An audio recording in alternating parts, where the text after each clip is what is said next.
I am actually hungry for this movie now. I'm excited to watch it. Hello there. My name is Tony, and this is another horrible movie review. Oh, brother, this guy stinks! That joke never gets old. So over the weekend, Disney and Hulu Plus released Predator, Killer of Killers, the adult animated sci-fi horror movie directed by Dan Trachtenberg, who also directed 2022's Prey, another Predator movie released straight to streaming that received generally favorable reviews and gave the franchise a breath of fresh air after the abysmal, horrible, The Predator. That's just a movie we don't need to talk about, really. Now, if you were worried, if you were wondering that Dan Trachtenberg maybe got lucky with Prey, maybe that it was just a fluke, he's going to fumble the next time around, it just all happened to work out well once and never again, you are wrong. You're not just wrong, you're stupid. I'm not going to be coy or try to hide it. You've probably seen Facebook posts or Yahoo or Google stories saying that this movie has been getting great reviews. And yeah, it is great. I don't there's no other way to put it. It's a little bit different in all the right ways. And that's honestly, I think, what a franchise that goes on for so long needs, is something different. And for as much as we all love that first movie, I think it's time to finally just get away from that story, those characters. I know the Predator movies afterwards, they don't really bring up the story of Arnold Schwarzenegger's Dutch, the jungle, any of that. At most, there's usually only a passing statement about the first movie in the later movies. But it does always feel like that first movie is just lingering.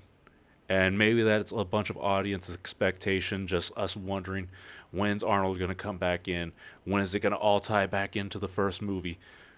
We're all always expecting that. And I think it's just time to finally move away from that. I'm sure a lot of people have said it for a long time, but studios don't always listen. But yes, while that first movie was great, I think what Dan Trachtenberg is doing now with Prey and Predator Killer of Killers is also great. He's taking these current Predator stories out of the original Predators shadow and maybe bringing it into its own new direction. Hopefully maybe as far away from that original movie as possible. He's just kind of making his own mark in the Predator universe, telling different stories about this alien race that spans thousands of years across like multiple galaxies, I'd imagine. It's just, he's moving this whole universe in its own right direction at this point. And I think it's great. I gotta say, when that Predator Badlands trailer came out about a month ago, I wasn't that enthused about the movie. Not that it looked bad or anything, and not that I didn't like Prey. Prey was awesome, and the trailer for Badlands looks good. I don't usually get over enthused about Predator movies. I'm actually super anticipating it now. I went from like zero interest, but like, okay, sure, why not, to I am actually hungry for this movie now. I'm excited to watch it, all because of this movie, Killer of Killers. I guess I should talk about the movie and not just what's going on with Predator and my feelings and thoughts on Predator. I guess I should talk about this really good movie, Predator Killer of Killers. For those who don't know, yes, Disney and Hulu Plus released a Predator animated movie. It's a 90-minute movie, and it's a bit of an anthology. It follows 3 different protagonists and their encounters with the Predator alien.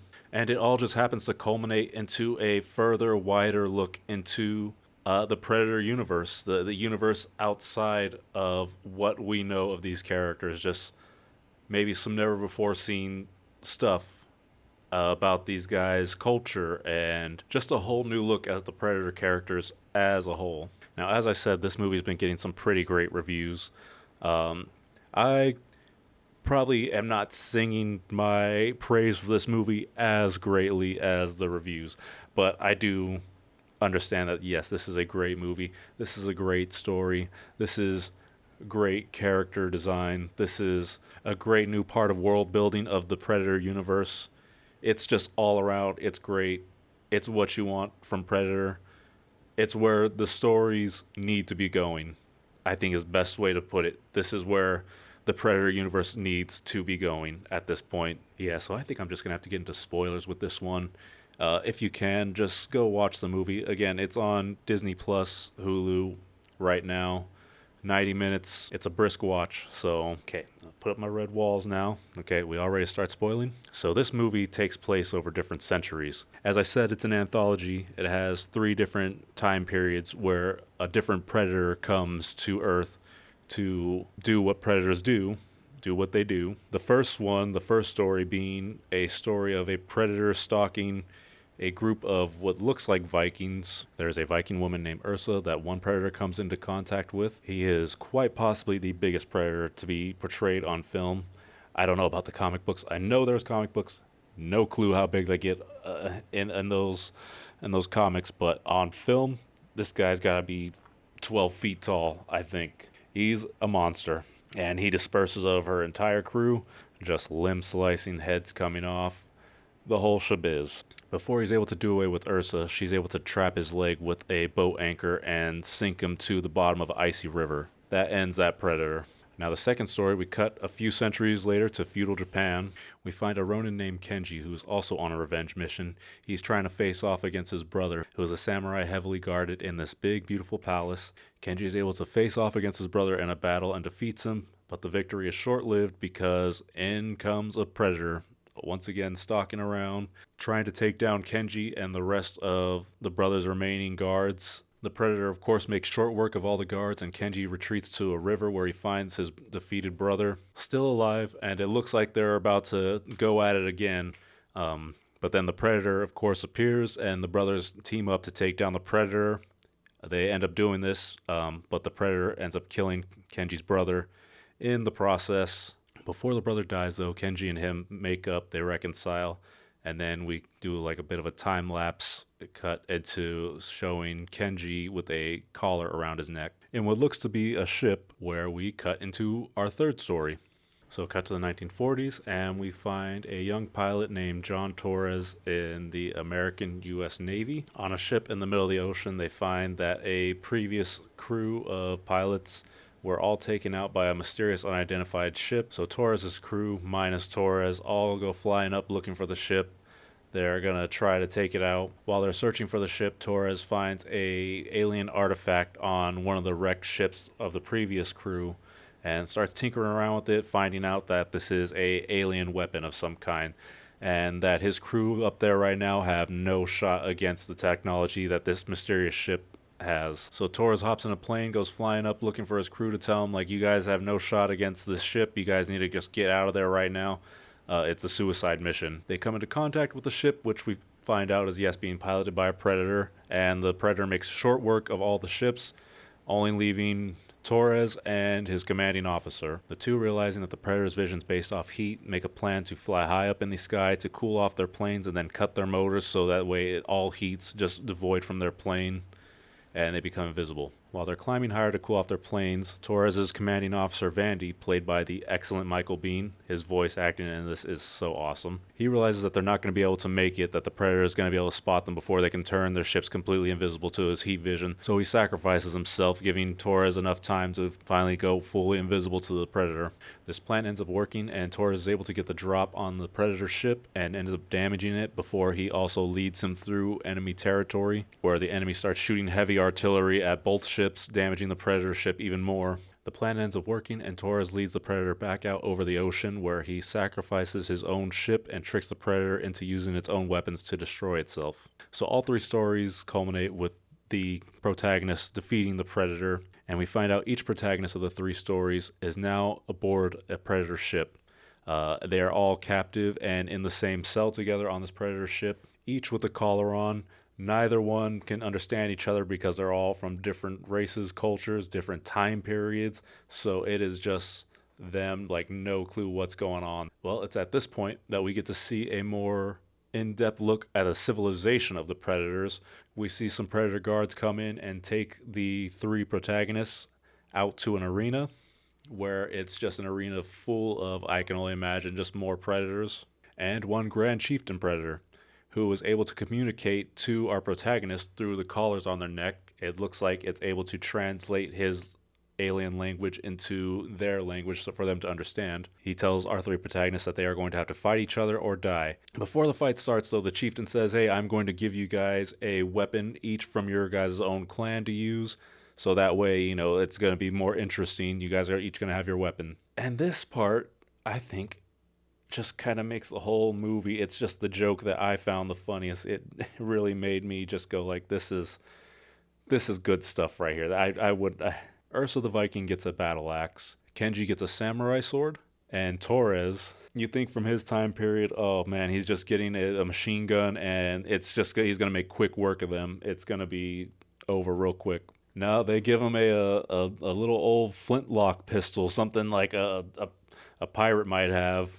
A one shot, have to reload, and he's just looking at this thing like, wait, what? This ain't even from my time period. I don't even know how do I even use this thing? You're better off just getting some pocket sand, buddy, and just trying to defend yourself with that, because without a YouTube video, I don't think I could load a flintlock pistol. I don't think I would know what to do. I definitely would be doing more harm to myself than good. So the fight starts. Ursa's just like really ready to take down both guys, and she really goes for Torres first. But Kenji ends up saving him, and then Kenji and Ursa go at it. It's pretty cool fighting. They're pretty evenly matched. So while the fight's going on, the chieftain's like, okay, I'm going to start bringing out some monsters now. Some just big, gigantic monsters that these guys are going to have to take on. One of the monsters ends up eating Torres whole. Doesn't chew him up or anything like that. It eats him, but he's still alive inside the throat, gut, esophagus area, it looks like. He's trying to fight his way out. He finds a predator blade inside this monster's gut and starts slicing his way through, while Kenji and Ursa are fighting the monster, and they take it down along with Torres slicing it from the inside. Now the monster collapses with Torres still inside it, and before Torres can exit the monster because it's dead, so he's trying to get out of the monster, a cleanup crew in a hover bike kind of comes along and pushes the monster out into what looks like a garbage chute area, and so Ursa and Kenji are kind of forced to go back to fighting. But off screen, it looks like Torres was able to get out of the monster, commandeer the hover bike, and then break out back into the arena, where he picks up Ursa and Kenji, where they head up straight towards the chieftain because they see that he's standing next to one of their alien spacecrafts. Torres thinks, I can fly this thing out of here. But the chieftain, being what looks like the biggest and the baddest of all the predators, he straight up knocks them off their hover bike. Torres is able to get onto the spacecraft while Ursa and Kenji are fighting the chief. He is just making short work of them. He's just beating the crap out of them left, right, and center. But Ursa and Kenji are able to work together, and they just start chipping away at the chieftain pretty good, and it looks pretty solid. Ursa's got a couple of shields back, and she's in her element again. She's got them shields. She's doing the Captain America shield fighting, and she's just taking him on while Kenji's just doing slices on him like here and there. It looks so awesome. And they're able to not kill him, but they basically they put him down while they start to run off towards the ship. The chieftain grabs a spear and hurls it right towards him, slicing off Kenji's arm. So Ursa helps Kenji onto the ship. They start flying off all together when the predators start shooting basically a spear anchor right onto the ship, so the ship can't move or anything. Ursa decides to slide down the chain with her shield and basically just break the winch so they can escape, which ends up happening. Torres and Kenji escape. We don't see them. Cut to, we see her frozen in a little sarcophagus thing. You can see her face. She's frozen. Looks like they're maybe saving her for later. They must really see something in her, like she's okay, she's tough. We like this girl. We're going to keep her. So they have her frozen sarcophagus, and they're kind of wheeling her by other sarcophagus, which looks like they found other people that they really like. And as they're taking Ursa and wheeling her along, they pass by one sarcophagus, which slowly pans to where you can see the face, and it's Amber Midthunder's character. So they got her. They froze her. I guess at some point after Prey, the predators came back and they froze her. So just like our three protagonists in this movie ended up defeating their predator, they got abducted. Amber Midthunder's Naru, she defeated the predator of the Prey movie, and so she got abducted. So in the previous movies, I guess any of the people that defeated their predator ends up getting abducted. And that's basically where the story's going now. Again, this is all new territory. This is predator tribes. This is their sense of community. This is showing what happens after you defeat a predator. Just new likable characters that are just really, really awesome and badass, and just what usually works best for a predator. You're not going to beat it hand to hand. Your only way to ever beat the predator is to outsmart it, and generally, usually having to use its own weapons against it is usually the only way it works out, because you can't match its strength. You can't match its technology. So your best bet is to just be 10 steps ahead of it while you're basically on the back foot just running for your life the entire time. You know, this is a bloody movie. This is a action-packed movie. This movie has limbs and heads being cut off. Great story, just great everything. And I'm glad they did this in an animated version as well. I'm glad this is animation. I am one of those people that usually whine about like, oh, 2D's better than this 3D stuff. You know, it doesn't look as good. But you know what? There wasn't 1 second that I was completely drawn into this. And even the parts of the story that don't even have a predator in it, I totally forgot that this was even a predator movie, because I was just so drawn into these characters of Ursa and Kenji and Torres, just their backstories that I didn't even get to, because, well, you just go watch the movie and you'll see it. They're such good stories and such good characters that even if there was no predator that even showed up in this movie, that would have been okay, I guess, because I was so invested in these characters. These characters were good characters, which makes for a good Predator movie, because you want to see these characters succeed. And they do. And that's all I have to say about that. Stay tuned for Predator Badlands.